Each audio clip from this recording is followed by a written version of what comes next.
Hi there, my name is Nate Kokernot, and welcome to my channel. Today I'm going to talk about the second of the Hermetic Principles, the principle of correspondence. Another way of saying it is as above, so below.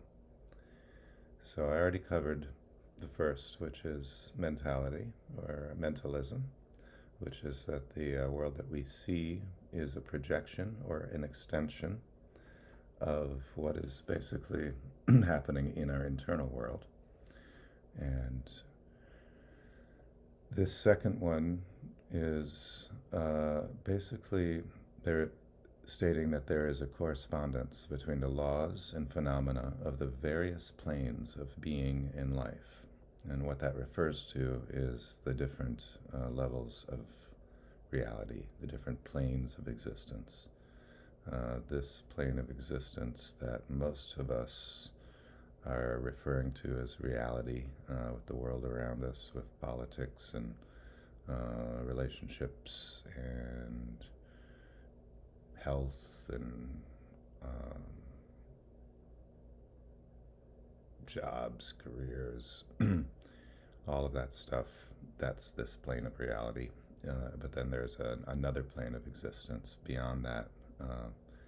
And the same patterns seem to happen on all of these different planes if we start to notice it. The principle of correspondence is really what gave birth to metaphor and analogy.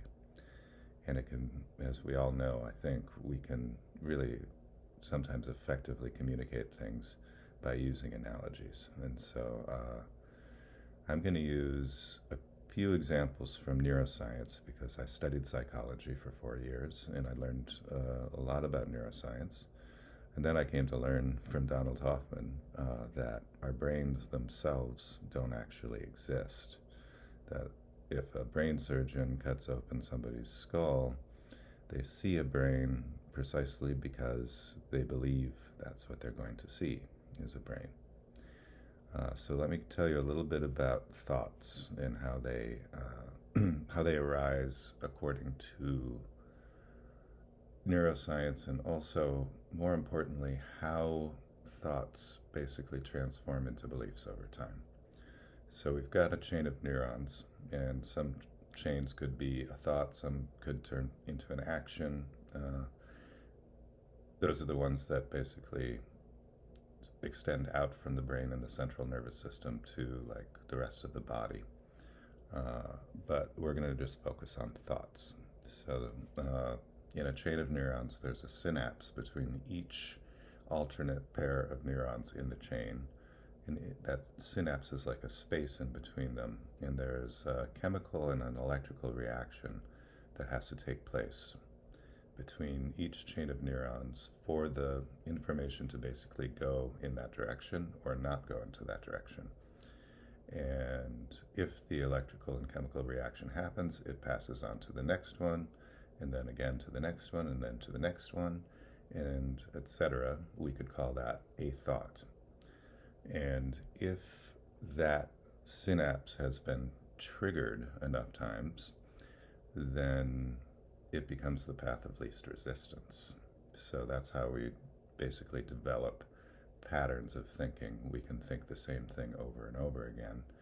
And the quality of the thought that we're thinking is really significant because essentially those thoughts are going to turn into beliefs once they've been thought enough times.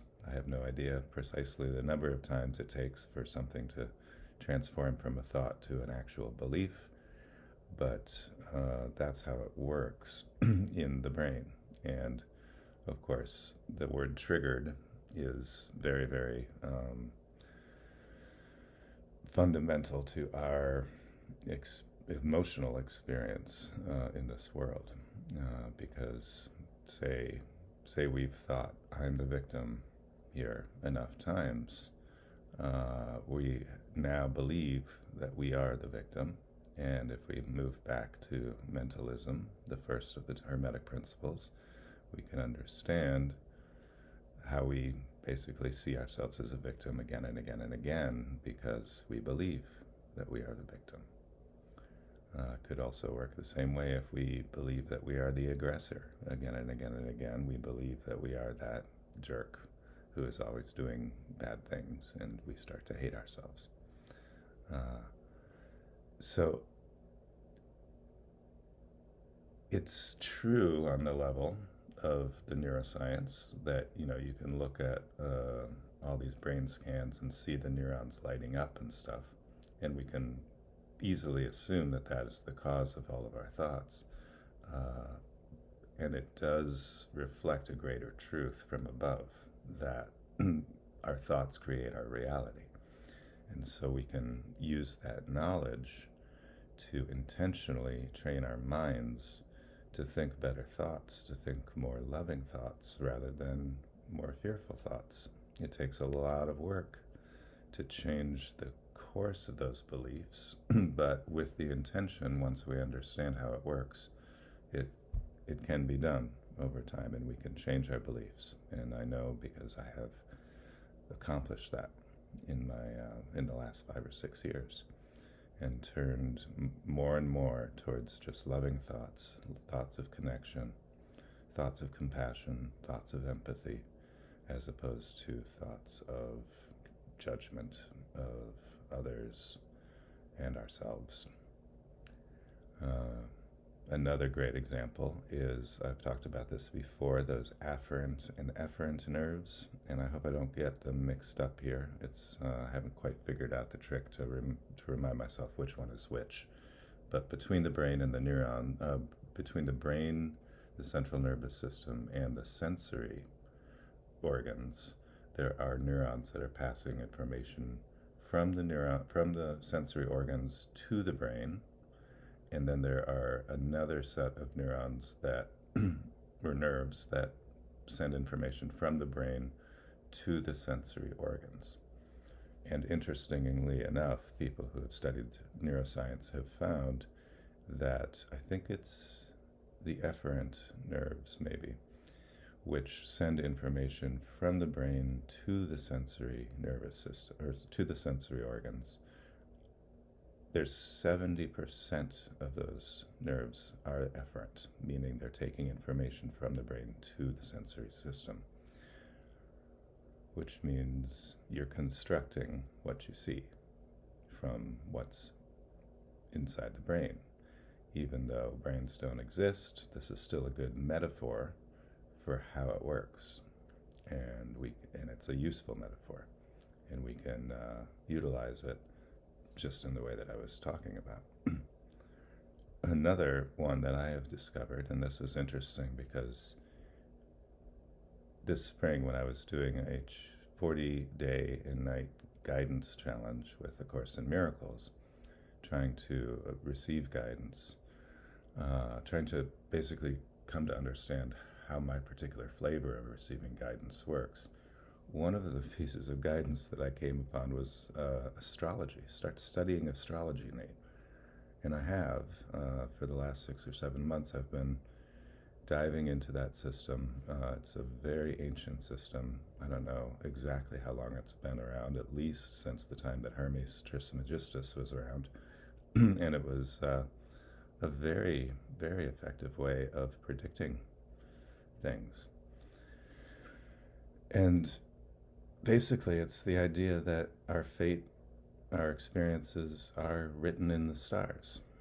And that's not suggesting that because Mars is conjunct Pluto or aspecting Saturn today, that that's the cause of the experience we're having. No, it's actually the energy, which, archetypes are kind of the way of, at least the way that Carl Jung began to describe the energies, the different forces, maternal, paternal, the hero,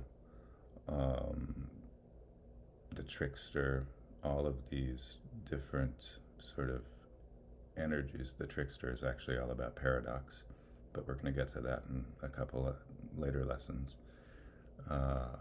The same force is causing the planets and the asteroids and all of that to happen, and it's causing what's happening on this plane of existence to happen. And I've found uncanny, like as I've started to dive in, I've really started to appreciate that I can use astrology to predict the events of the day when I look at my natal chart and the transiting planets aspecting my natal chart and taking the wisdom from millennia's worth of astrologists who have already basically been studying this science. You could call it a science, a system of knowing, of predicting, of observing, and it works. It really does work. It's something I'm going to talk about more in the future, but I wasn't talking about it much before because I wasn't too confident about my skills in deciphering it. But as my brain gets more and more familiar with it, I am starting to see it more clearly. Another good example is Cancer. Now, if we think about ourselves as identifying as individuals, limited by skin, we are bodies, we are separate from everything.